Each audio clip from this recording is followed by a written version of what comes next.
Hi, everybody. Good evening. Thank you so much for joining us today. We really appreciate everyone coming.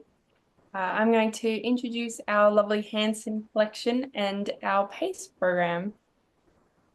So the Hansen Collection is made up of 1,135 Roman, bronze, and silver coins. It was donated by Ron Hansen in 2012.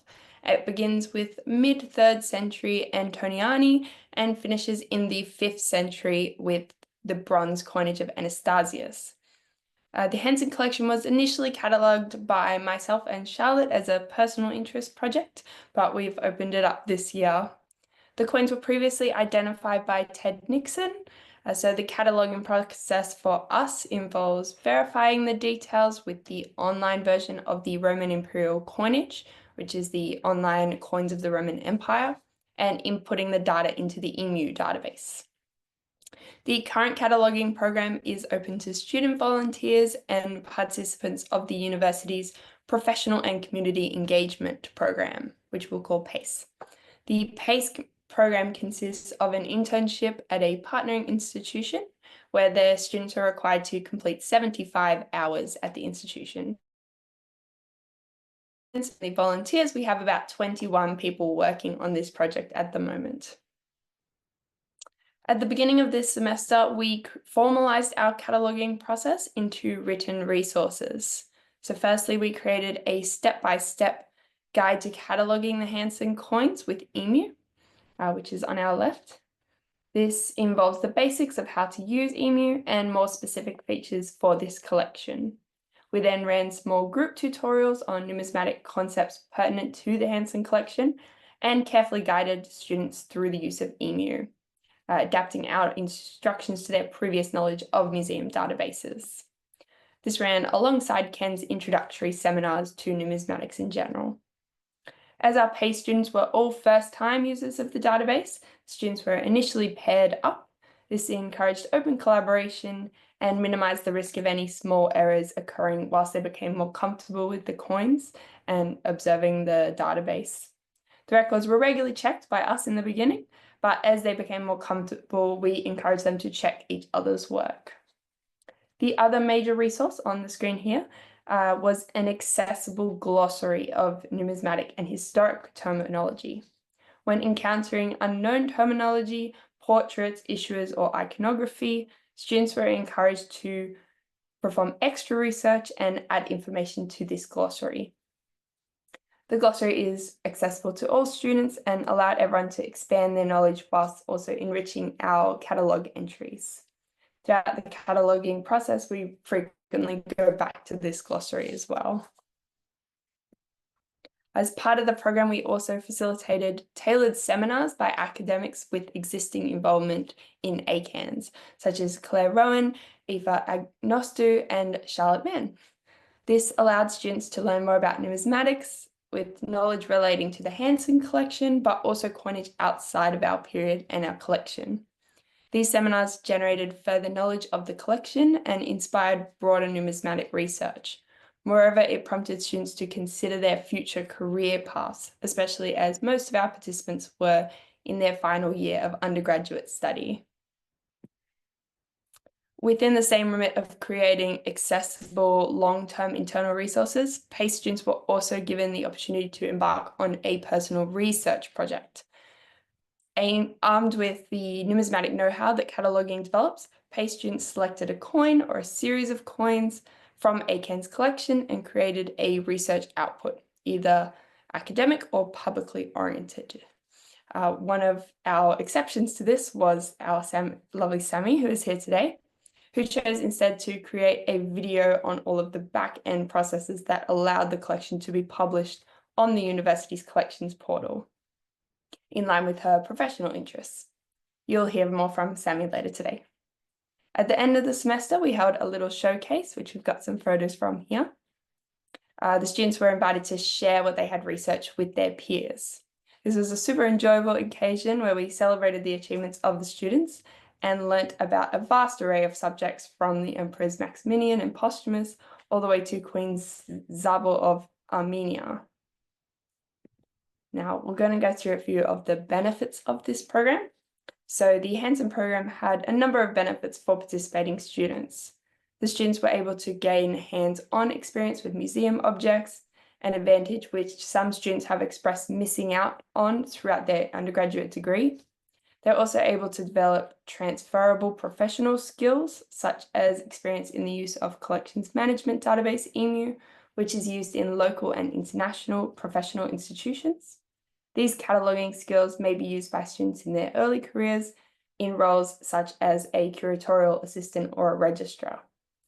The students are also able to interact with other databases such as digital and physical museum collections. They are able to develop higher order critical thinking skills, which can be used in their further studies, such as research skills, using physical and digital scholarship to learn about the collection and the period of study. Interactions with the academics through the seminar series will also benefit the students, as this introduces them to resources and possible contacts for the future. They are also able to gain experience in the formation of their short-term research topic. The creation of this project stimulates the thesis development necessaries in studies of a postgraduate level. The students were required to find something which interested them and develop this interest into a project which could be researched and delivered in a set time frame and word limit. The presentation of this project in a conference style environment also gives them experience in writing an abstract and delivering a conference paper and answering questions on that paper. I'm now going to pass on to Charlotte for the rest of the benefits. Thank you, Holly. So although Holly and I could talk all day about how much we love the Hansen Cataloging program as facilitators, that is very much a top-down perspective. So to convey actual student enrichment, we have two sources for your consideration. We have some participant survey results, which you can see a sneak peek of on the screen there, and the testimony of one of our wonderful PACE students, Sammy, who will speak after me. So an anonymous participant survey was released to the volunteers and PACE students at the close of semester 2, 2024. We received 9 responses, bringing us to a 57% response rate of the regular volunteers, which is admirable from students who are in the midst of their exams. This is also an acceptable level of return to extrapolate satisfaction. Of those 9 responses, 1/3 were from PACE students and the remaining were from volunteers. As you can see from the results on screen, the program participants felt they had a significant increase in numismatics knowledge over the course of the semester. This likely was the result of the research opportunities available to them. For PACE students, this may have encompassed their independent project. For volunteers, this includes attending the regular seminars from Ken and other numismatic scholars and undertaking research to contribute to the internal glossary. The clear benefit students derived from the seminars is evident in the second chart on the screen. The glossary's importance was impressed upon volunteer and PACE students throughout the semester. It formed a core aspect of the cataloguing process and was a source of joy for some of the participants who could share their newfound knowledge. This is attested in the highlighted survey response on the screen. Although informal in nature and restricted to internal use, the glossary did require appropriate referencing. It allowed students who were so inclined to undertake deep research into a symbol, type, issuer, or event of their choosing that informed the Hansen Collection. Subsequently, all of the volunteers and PACE students embarking on cataloguing may reference the glossary for rapid information access. This peer-to-peer democratic sharing of knowledge fostered a collaborative academic spirit. Learning and working within a positive space was a highlight for some participants. A participant surmised, "Even though I learned beyond what I expected from the program, it was actually being part of a supporting learning environment that was the highlight of my experience." Holly and myself endeavoured to create a space in which readily accessible yet flexible resources could support the learning of students. From the response of the slide, it is clear that the creation of a cataloguing guide provided a structure to the cataloguing process that allowed us to manage such a large group of diverse students. The feedback visible on the screen was particularly gratifying as we became certain that having online internal resources was a central aspect of a well-functioning program. Although students gained practical skills, the main themes of the survey results centered around the notion of a collaborative, welcoming environment. Within the context of undergraduate learning, the creation of an environment of this nature cannot be underestimated. We endeavoured to provide a structure for adaptable learning opportunities, such as participating in academic roundtable seminars and knowledge sharing through the creation of peer-to-peer resources. These were the highlight for students who were, in most cases, new to both professional GLAM spaces and academic tertiary spaces. There is, of course, an element of social and professional gratification for the undergraduate students who are able to meet their peers, bond over shared learning, and subsequently create a community centered around numismatics. As an undergraduate student myself, who underwent their studies during COVID-19, the welcoming environment provided by volunteer programs is an unparalleled opportunity to connect with peers within an increasingly isolated learning experience. Clearly, students value skills acquisition equally to clear communication, knowledge sharing, and a welcoming space within which they encourage to grow personal expertise. Where the survey provided us with a growth point was in a text box inviting readers to share constructive feedback. As this was the first seminar during which the Hansen Collection was catalogued by a large group, we were particularly keen to receive the results of this question. Although much of these responses were very positive, we did receive the following kind of feedback. I just think it would be nice to have the opportunity to engage with Greek or non-imperial Roman coinage as a volunteer, so I'm not limiting my knowledge solely to Roman imperial coinage. Very fair. This participant expressed a need, which we assume is shared by others, to expand their knowledge beyond the wonderful, but albeit restrictive, Hansen collection of Roman bronzes. This has already inspired us to consider extra steps we can take in evolving this program to include the perspective of varied coinage, whilst maintaining a structure that allows for efficient cataloguing. The diversity of student interest is manifest in the PACE student group alone, so that's only 6 of the students. Within this group, we had the following spread of research areas.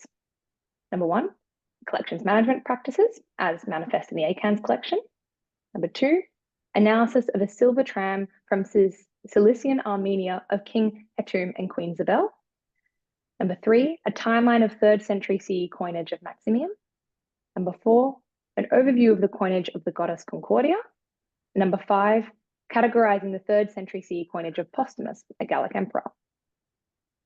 These diverse topics speak to the same desire expressed by the survey participant to gain a widespread knowledge of numismatic conventions in varying contexts. Additionally, there was not as high of an increase in knowledge on collections management as there was with numismatics knowledge. This may be explained by the presence of long-term volunteers in the study who encountered new collections management knowledge at the genesis of their volunteering, but this learning plateaued over time. It is important that we continue to elevate the learning of both new and existing volunteers. Although Holly and myself will return to how we plan to implement this feedback for our future, this is a natural point to introduce the wonderful Sammy Huirua, one of our PACE students, to discuss her experiences with the program in 2024. We will first show just one part of Sammy's incredible video she created, narrated and edited for her program research output. This is a video introduction to the roles and aims of ACANS. Thank you.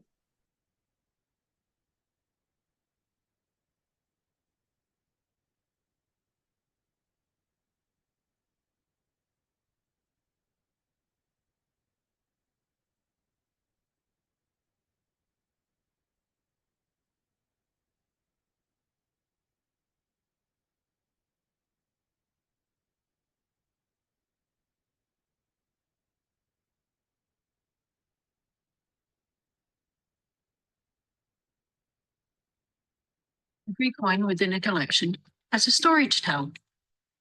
It's a piece of history that connects us to the past.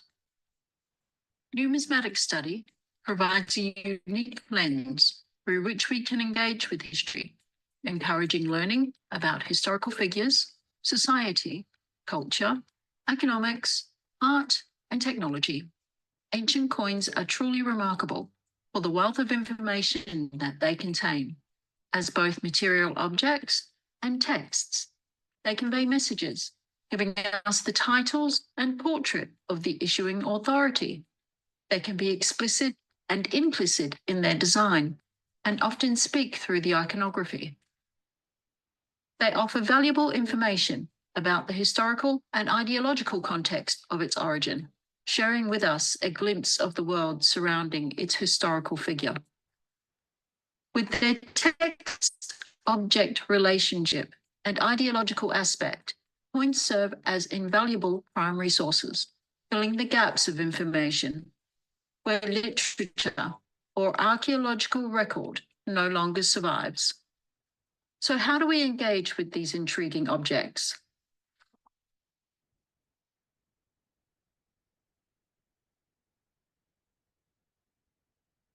At the heart of the Australian Centre for Ancient Numismatic Studies, or ACANS, lies a passion for research, history, and the stories held within each coin.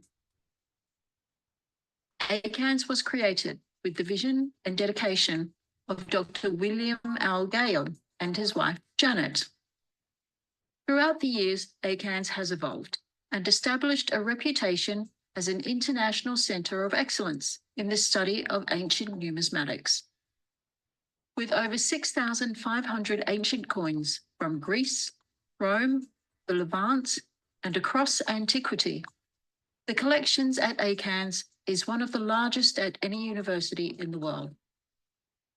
ACANS facilities and resources contributes to world-class publications accessed by the Centre's International Research Network.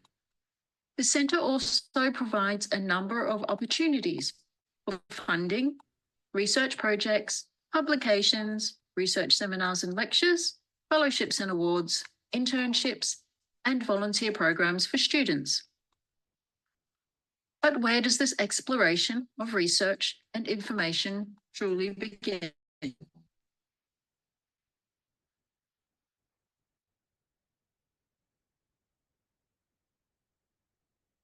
At ACANS, the numismatic research begins here, within the facility's extensive world-class library. For Roman coinage, coin classification is based on existing scholarship, with sources such as Crawford's Roman Republican coinage and Mattingly and Sydenham's Roman imperial coinage being the most widely used for cataloguing Roman coins today. When we catalogue numismatic specimens, it is from these library resources that we draw information to improve our understanding of the data that we enter. This information helps us to better understand the historical significance of the object, which later can contribute to online educational resources such as artifact profiles in Macquarie University's object-based learning platform.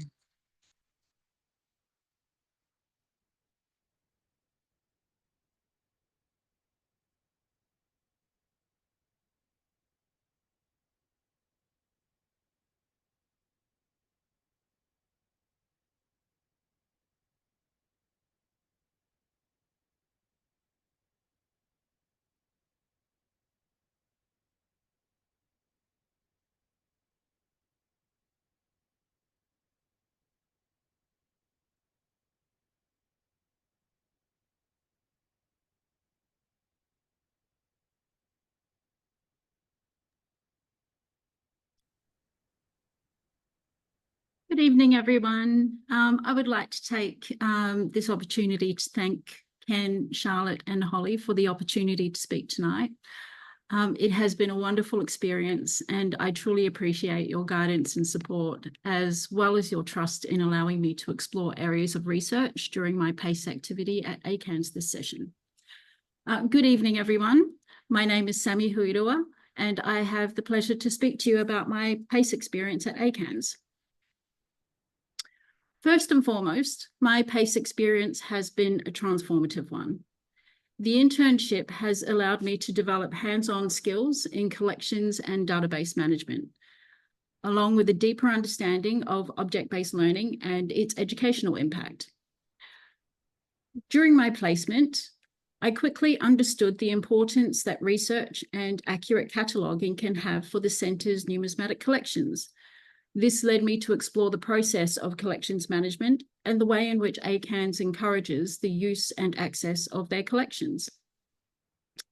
In my experience of cataloguing the Hansen Collection of Roman imperial coinage, Collection management practices initially involve accurate documentation of the object record. This process begins and ends with research, where the enrichment of publicly accessible data is achieved through the credible research and validity of the record. I realized that this effective collection management directly contributes to reliable record creation and enhancement, which is instrumental for accessibility. What I found most intriguing was ACANS' interdisciplinary approach to both research and collections management. ACANS promotes cataloguing and digitizing of collections, which involves collaboration that extends beyond the traditional fields of numismatics, history, and archaeology, engaging with disciplines such as information management and service discovery at MQ Library and digital content management at MQ 3D ScanCorp. This interdisciplinary framework allowed me to view collections management not merely as a cataloguing task, but as a multi-dimensional practice where record accuracy and knowledge sharing is essential. Reflecting on my ACANS experience, I am struck by how effectively the Centre has made these valuable resources accessible through a variety of platforms and channels. The integration of digital systems such as MQ Collections and MQ Object-Based Learning fosters educational engagement and highlights ACANS' commitment to making its collections available to the public. A significant part of my learning experience at ACANS involved research before and during cataloguing, which is an essential step that ensures the accuracy and integrity of the collection. This part was invaluable as it allowed me to explore the historical significance of the object and contribute to the enrichment of the object record. The EMU database, which underpins these platforms, ensures that the information provided is both accurate and accessible. ACANS' commitment to accuracy and transparency in presenting the collection strengthens its value for research and educational purposes. What stands out to me the most is how ACANS uses its digital platforms to engage with the public. The Centre has made it possible for anyone with an internet connection to explore digital exhibitions, curated collections, and artifact profiles.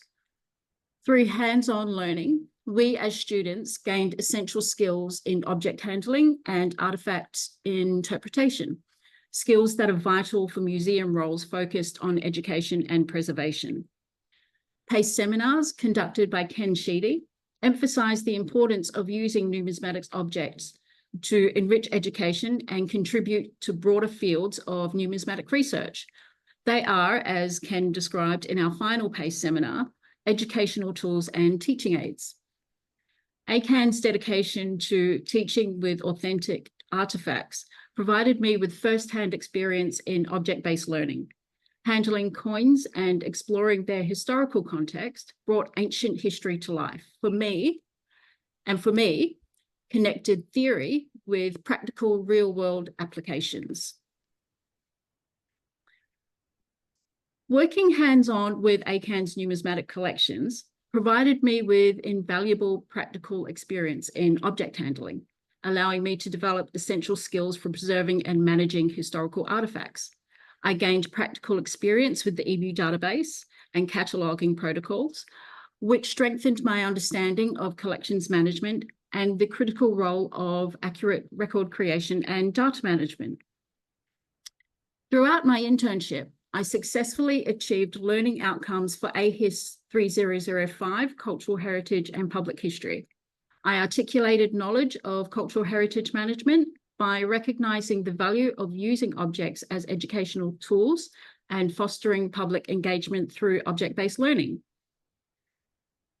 Additionally, I engaged in interdisciplinary activities, consulting with Service Discovery Librarian Anne Hume and MQ 3D ScanCorp Technician Assistant Emily Salha. These experiences enabled me to better understand ACANS' cultural heritage management processes, which contribute to accessibility and interpretations of their collections. My ability to conduct independent research and to synthesize acquired knowledge contributed to further learning outcomes, resulting in the creation of a video presentation titled A Modern Life of an Ancient Coin.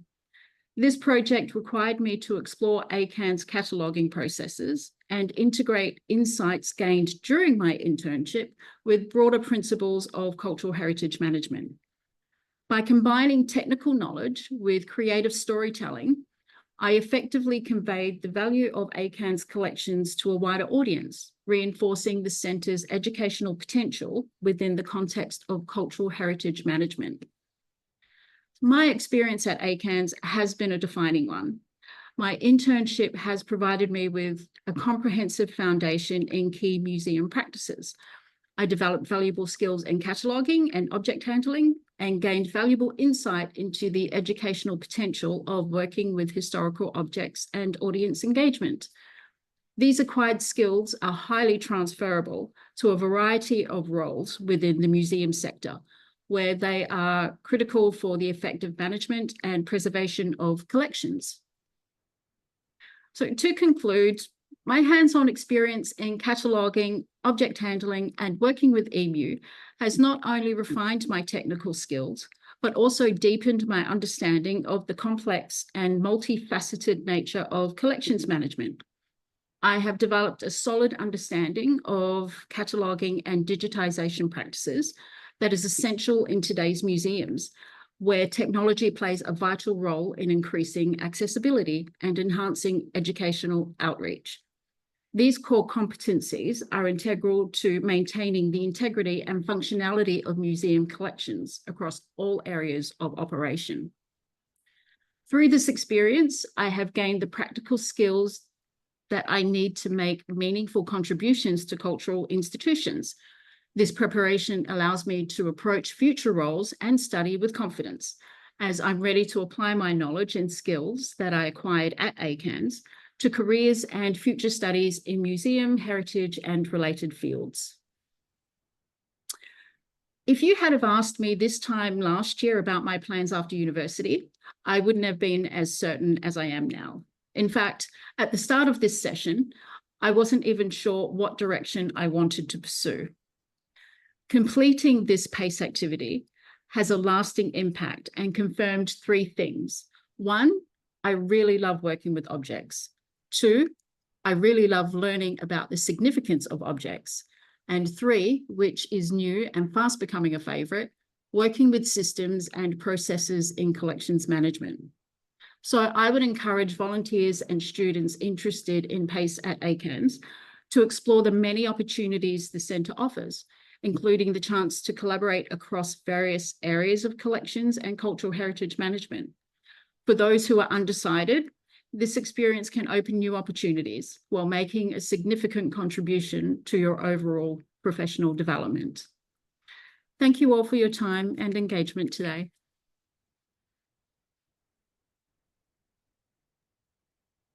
Thank you, Sammy. As usual, you have been an absolute highlight, I'm sure, in this session, as you were at ACANS.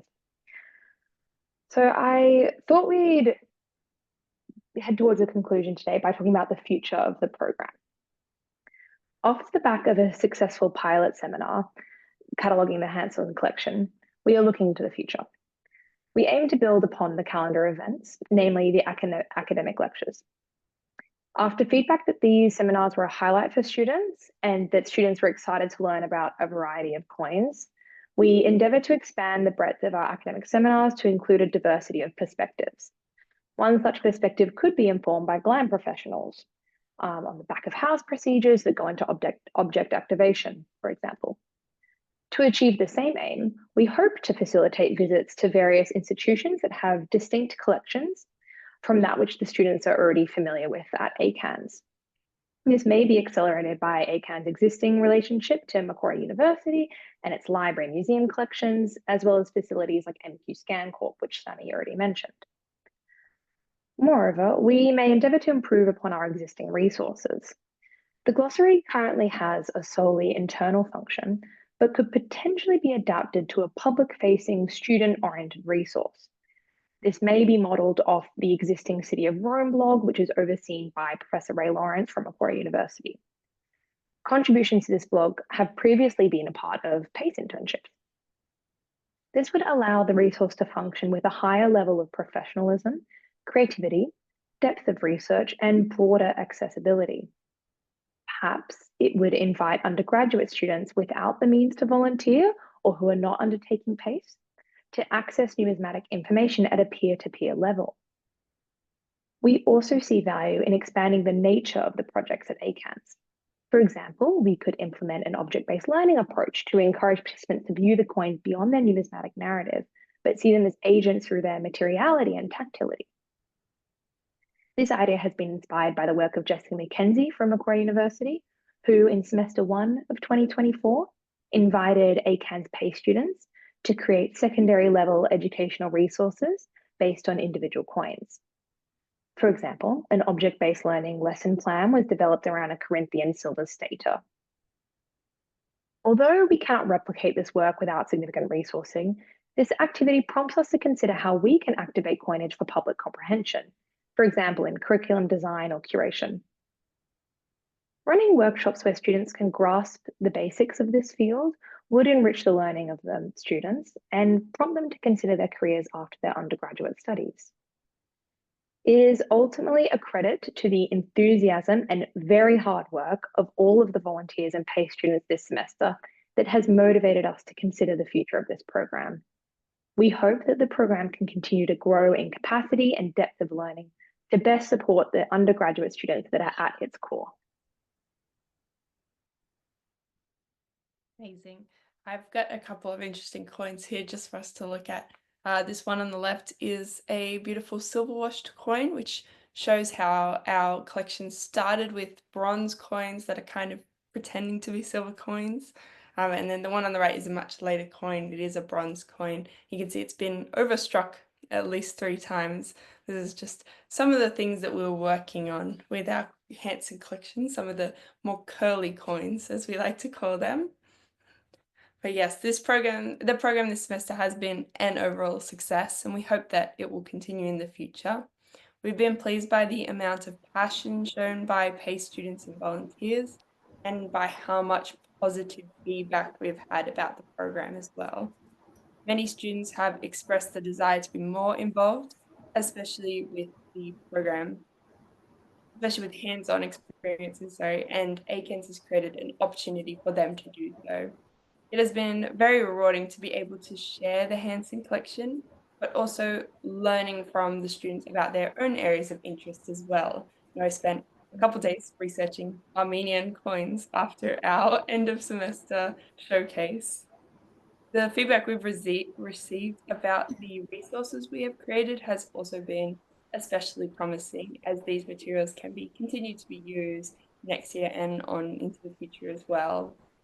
We really hope that all the students who have been involved this semester have enjoyed the program and benefited from it, and we look forward to the program continuing and expanding in the future. Thank you so much for being with us here today.